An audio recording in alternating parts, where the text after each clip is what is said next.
There. Warren Zevon nominated for induction into the Rock and Roll Hall of Fame. As you know, I'm a huge fan, so I'm very happy about it. I was reading that Billy Joel was a huge advocate for nominating Warren Zevon for the Rock and Roll Hall of Fame. This fall, he will have been dead 20 years. Died relatively young, mid-50s. Billy Joel said that Warren Zevon was the soul of Los Angeles. Of course, he came up in a group of singers and songwriters who achieved much more commercial fame than he did. He wrote a lot of songs for other people, wrote for the Everly Brothers, and but he came up with like Springsteen and Jackson Browne and, you know, those guys. Should have wrote a Christmas song. Should have written a Christmas song. That's how the boss got famous. Mm-hmm. Most people know him for Werewolves of London. That was by far his biggest hit. Lawyers, Guns, and Money. You know, he's been covered a lot of times by other people. But he, you know, you had to be into Warren Zevon to really know chapter and verse those songs. But all of the other people who were coming up in that 70s LA scene usually had their minds blown by Warren Zevon. So Eagles and Fleetwood Mac and Linda Ronstadt, these are the people that he ran with. But he was also a friggin' wild man. So, you know, this is a guy who would just be hammered and, you know, so he was one of those guys. I mean, I remember probably within the first 2 years, I was in Pittsburgh. I saw Warren Zevon 3 times because it had gotten to the point where the record label wasn't even going to spring for a band anymore. He was that unreliable. So in the early aughts, but it really kind of ushered in a new time for him. So he went out on the road because he had bills to pay. He went out on the road with a guitar and a piano because he was great at both and was just doing acoustic shows and packing places out. But the record labels were like, we're not paying for a band anymore. Way back in the day, you had a full-on band. But he released a solo acoustic album called Learning to Flinch, late 90s. Great, great album. But Billy Joel was a very, very strong advocate for, because I was so happy to see it, but it would have never even occurred to me. It never occurred to me that Warren Zevon would be up for nomination in the Rock and Roll Hall of Fame. I think a lot of people were surprised to see his name. But Billy Joel was one of a handful of people who wrote a letter to the Rock and Roll Hall of Fame's nominating committee saying, put Warren Zevon at least up for nomination. Because Billy Joel's another piano player. And he's like, we get lumped in with these groups of people who say that they're not rock guys. But if they're putting in Rihanna, whoever, right? I mean, they're putting Missy Elliott's up for nomination, too. Everybody's talking about this new sound. Funny Honey, still rock and roll to me. That's right. Trying to tell me that We Didn't Start the Fire is not a rock song. I think that they might have blown out a lot of these clips that we used to have in our computer of the old MMS coffee break concerts. These were a big deal in the 70s, what a lot of people consider the heyday of WMMS.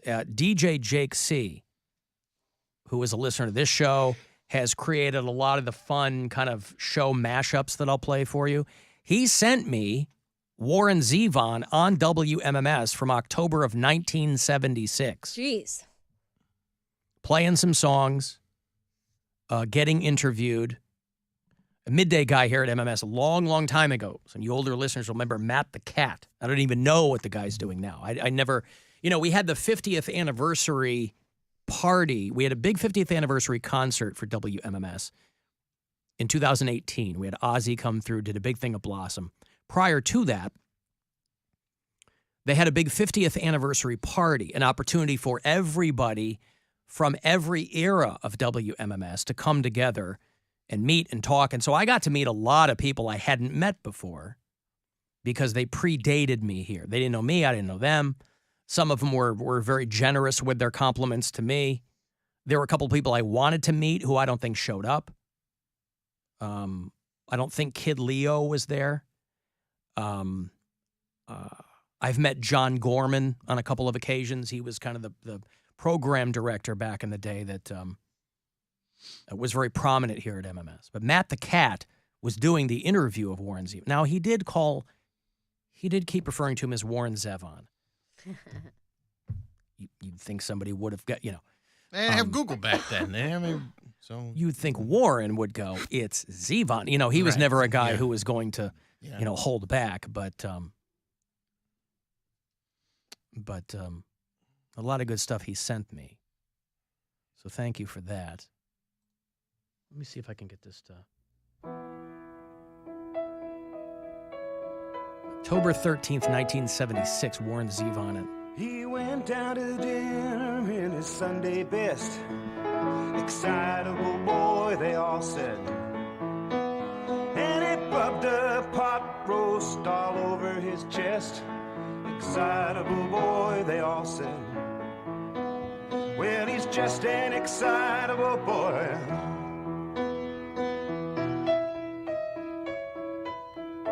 I wonder if they asked him to change the rape lyric. I bet they didn't, right? 1976? Probably not. I bet they didn't. You're like, sing that part louder. Excitable boy, they all said. Well, he's just an excitable boy. And after 10 long Well, it was years, before that, sorry. and he raped her and killed her, then he took her home. Jeez. Excitable boy, they all said. That was what made Excitable Boy such a dark song. Yeah. Like, that was what Warren Zevon excelled I've never at. heard this song. Was he took little Susie to the junior prom, Excitable Boy, they all said. And then he raped her and killed her and he took her home. It's basically making... It's a hard left turn in the middle of this song. Like, This is basically a song kind of ahead of its time, because this is like the boys will be boys thing that they always say whenever, a judge will give like Brock Turner, be like, he raped this girl, but boys will be boys. Right. It's kind of Dude, tongue in cheek. Are you going to get some more of this? Because I'm reading the lyrics right now. Yeah, after 10 Okay. long years, Yeah. they let him out of the home, and he dug up her grave and built a cage with her bones. What the hell? Yes. That's the whole song. That's the end of it. Well, But they just and then the doo-wop, and the girls are like, ooh, wow, ooh. This is him in studio, obviously, but Well, let's see. The reprise. All right, we'll do the reprise. Record company, Since, after all, we all know. I am excitable boy. Best excitable boy, they all said. And he rubbed a pot roast all over his chest.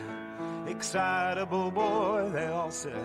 I'm not sure. This is the reprise. I'm not sure why I had him do it again, but he did. Here, you want me to play the studio version, and you can hear kind of the... I want to hear it. Yeah. Okay, let me... I played a little bit of it yesterday when we first started talking about The rock Warren nominees, Zevon yeah. getting inducted into the Rock and Roll Hall of Fame. And he bit the usherette's leg in the dark. Excitable boy, they all said. Well, he's just an excitable boy.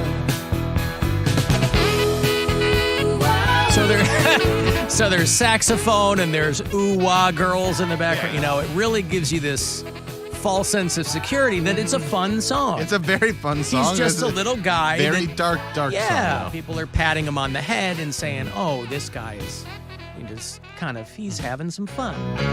He took little Susie to the junior prom. Excitable boy, they all said. And he raped her and killed her, then he took her home. Excitable boy, they all said. Well, he's just an excitable boy. After 10 long years, they let him out of the home. Excitable boy, they all said. And he dug up her grave and built a cage with her bones. Excitable boy, they all said. Well, he's just an excitable boy.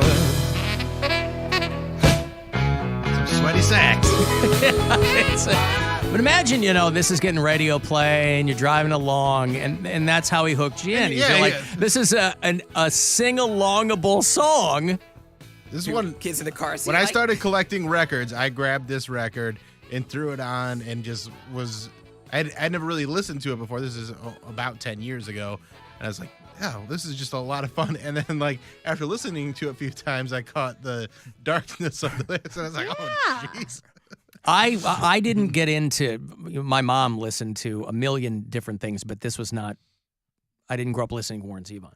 I didn't get into Warren Zevon until college. My girlfriend, who was a few years younger than I was, thought that this song was hilarious. She was a singer, and she just thought it was this great.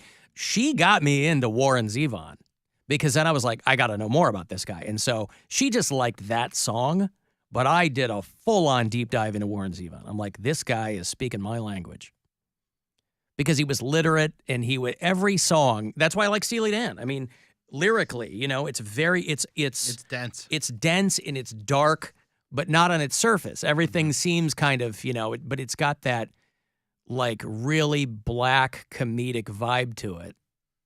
So most people know him from Werewolves of London, and which is fine. But I would love to see him get into the Rock and Roll Hall of Fame. I hope he's a dark horse that gets in there.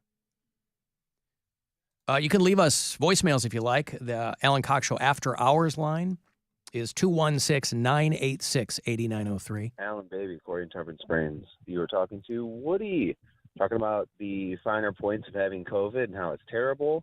I think Cody, or Poundcake rather, my apologies, mentioned he might have had it twice, and you seemed aghast. Twice. Oh my. Sir, I have had COVID 5 times. Jeez. 3 times before vaccination, and I've had it twice after that. It is miserable, but I'm in Florida, so the wild, wild west of who gives a crap, you know, no masks, no regulations. You try to be as cautious as possible, but people are the worst, man. Last summer, I watched a whole family of people just sneezing and coughing all over Walmart, just on boxes, hands, touching handles. You guys have a fantastic day. This is why Florida sucks. The Freedom State of Florida, the Ohio of the South. Read books. You're not free to read books. You're not free to do a whole lot. You're not free to tell people about Black history. But you're free to get COVID 5 or times. Just history. Or history. Yeah. Whatever. Free to get COVID. Accurate history. Yeah, well, there you go. So no one else had the like burning nostrils like I did? I've never heard that.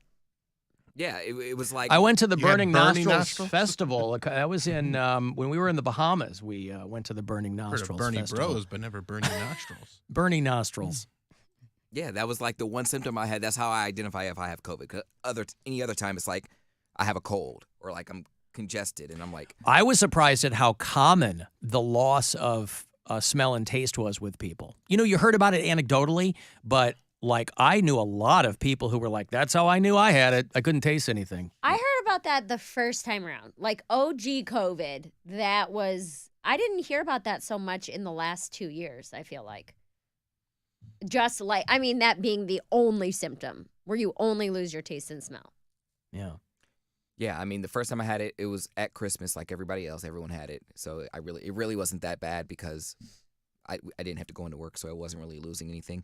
And then when I came back from Vegas, I had it, and I was just real tired, and my nostrils were burning. Yeah, that's no shocker either. Come back from Vegas. I mean, coming back from Vegas, you're gonna have something. I mean, we didn't get COVID coming back from Vegas, but I didn't want to get on that bus. I didn't want to get on that tube full of demons, but my mom made me. I told her, I said, I don't want to sit on a bus with strangers from all over the world for 12 hours. But that would have been, irrespective of COVID. You wouldn't want to be on that bus anyway. It's not just because of that. And I agree with you. I wouldn't want to be on that bus either. Like, we already had to get on a plane, and that was bad enough because people don't know how to act. Because we flew Frontier. Oh, boy. Yeah, and then on top of that, we had to get on a bus for like 12 hours and just multiple stops, people going in and out, people buying what they want. They serve you lunch, so everyone's just touching all over everything. It wasn't a good time. Well, because for spring break, we're going to Sedona. And Gwen was like, do we want to go to the Grand Canyon? I'm like, no, I don't care about the Grand Canyon. I mean, it's a couple hours north. It's beautiful. I get it, but I'm like, I'm not. We're gonna be in the middle of nowhere. We're going to be in the mountains. We're going to be looking at rocks and hanging out. I'm like, I rocks. don't need to. But it's Arizona, right? Yeah, rocks. I'm like, I don't need to go to the Grand Canyon. It's pretty cool. I get it. Like, before I die, maybe we'll be out, my nephew lives in Tucson. Maybe someday we'll specifically go to the Grand Canyon. I'm like, just not this spring. I don't care. I don't want to drive 2 hours I kind of to the felt Grand like that Canyon. too. And then once you get there, it's like. Yeah, but you got to drive there to get there. I don't want to drive there. Right. Well, we drove from Goodyear. That's where Brian's parents have a house. So it was a couple hours. We stopped and had lunch in Flagstaff. You make a trip of it, but it truly is like, it's incredible. Like Would you say it's a Grand Canyon? It's like awe-inspiring, dude. It's one of Yeah. those things where that's how you feel before you see it. And then you see it and it's like, this is absolutely unreal. And Cody, Mary, I don't need a Grand Canyon to inspire awe in me, quite frankly. Yeah. Bill knows this. I can look into a dog's eyes and see the universe, Mary. Mhm. We are all stardust. That doesn't sound like you. I contain multitudes. I can look at a friend and say, the universe is literally in your eyes. I don't need to stand on the lip of a hole. You shouldn't be standing on the lip, but Just not this time, And who knows? when are you guys going? April. When we come back, I might be telling you we went to the Grand Canyon. It's just when she asked me, do we want to go to the Grand Canyon? I was like, You gonna have Nora with you? yeah. I'm like, if the kid wants to go, maybe we'll think of it. But I don't know. We're going to be surrounded by amazing nature. In Sedona. So, that's pretty cool too. You have been to Sedona before? have not. Oh, No. We Been to s- Arizona a handful of times, but no. we stopped. We'll fly into Phoenix, probably spend the night there or something, but no, we haven't. I think that I had envisioned I think she's been there before. Gwen's been a lot of places I haven't been, but I think I envisioned our first trip there being just her and I, Mhm. edibles, the mountains, the whole thing. We're taking the kid because it's on her spring break, and that's completely fine. It'll be fun. Sedona is really, really pretty too. We stopped there on the way back from the Grand Canyon, and it was like the rock formations are crazy. You just stare at them, you're like, how does this even happen? Well, yeah, Gwen wants to go to the vortices and Yeah, the whole it's thing. really So cool. I'm You'll sure have a good time. Yeah, no, it'll be great. I'm very much looking forward to it. Because usually for spring break we end up going to Florida or something. But I was like, let's do some, let's go and see the water one last time in Before it's all Arizona. gone. Let's go out there and let's take pictures of the water so that we can tell friends. Remember back when they had water west of Colorado? Is Arizona west of Colorado? I don't know. I've got to take a break. I'll have Nickelback tickets for you. If you want to go see those guys, they're coming to Blossom this summer with Brantley Gilbert. They're bringing a couple of country artists with them to mix it up a skosh. So I'll hook you up. You want to go to that show? Otherwise, I'll have $1,000 for you. Next keyword for you to go fund yourself is coming up at 5:30. Get ready for iHeartRadio Live with Fallout Boy.